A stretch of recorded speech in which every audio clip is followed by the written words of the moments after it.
So World Superbike is back this weekend at Magny-Cours in France, and just about time, isn't it? Because we've had 5 weeks with no racing, plenty of other action going on in motor racing, but not in World Superbikes. One of my personal favourite circuits, really looking forward to getting back there in the centre of France. We've had in 35 seasons so far, no fewer than 9 title wins at Magny-Cours for 6 different riders, including 3 for Jonathan Rea of his 6 so far, and of course the 2 title wins of my mate James Toseland, both came there in 2004 and 2007, as I'm sure he will remind us. Now, Toprak Razgatlioglu, it's last chance saloon really to reduce Alvaro Bautista's championship lead. He's had 6 wins at Magny-Cours, which is his joint best circuit on the whole calendar, along with Donington Park in the UK. But he really does need to take points, in my opinion, out of Bautista in every single race. Otherwise, that title could be won by the Ducati rider, also by as early as Aragon in Spain at the very next round.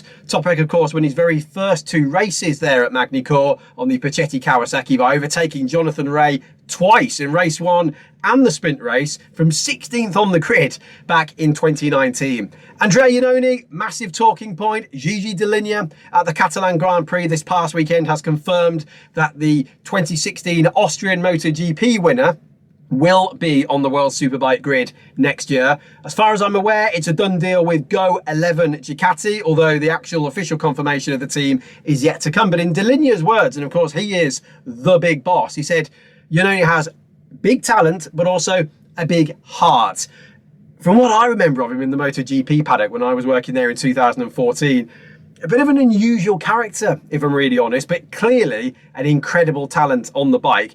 If he has the materials, could he even be a contender for race wins? I personally think it's going to be very difficult, but I'd be happy to be proven wrong.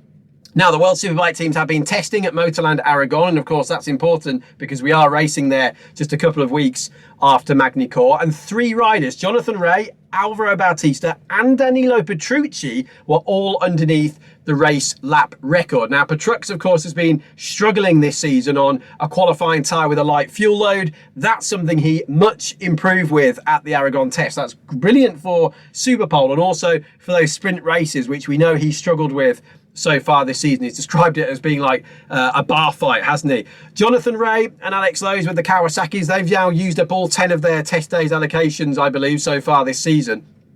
Looking for better acceleration and greater top speed. And I believe after Magny-Cours for the Aragon round, they're going to be bringing in probably a new crankshaft to make better use of those extra revs they have. Of course, 500 up from how they started the season. Ducati have gone the other way, and they've been trying different gearing in order to compensate for not hitting the rev limiter too soon, as they've obviously lost 500 revs. Watch out also for Adrian Huertas. He was there testing the Kawasaki Superbike. Definitely a star of the future. Definitely, in my opinion, a Kawasaki World Superbike rider of the future as well. And let's bear in mind that Magny-Cours, we had identical time set for pole position last year between Toprak Razgatlioglu and Jonathan Rea. And if that happens, it goes to the second best time. So it's not the first rider to set the time, as we've seen in the past in Formula 1, where we had Frentzen, Villeneuve and Schumacher, if you remember, at Jerez in 1997. All 3 of them, amazingly, set an identical time.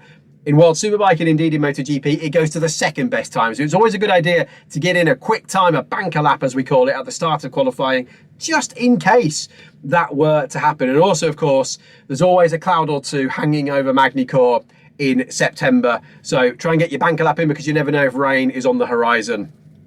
Finally, and unfortunately, even if the sun shines at Magny-Cours this weekend, there will definitely be a cloud hanging over the French round following the awful and very untimely loss last week of 56-year-old Paul Bird, a legendary name, of course, in motorcycle racing, whether it's in World Superbikes, MotoGP, the roads with the Isle of Man TT and other events, but not least, of course, the British Superbike Championship. That's been a shock all across the British Superbike community, and we take our chance to pay tribute to Paul Bird. I can't say I knew Paul that well, but in the season I did the MCN reporting for British Superbike between other reporters in 2019, I always found him a very pleasant guy, easy to get along with. He said it like it was, which is more than can be said for a lot of people in motorbike racing, and clearly a horrible shock for everybody involved, not just at Paul Bird Motorsport, but more importantly for Paul's friends and family.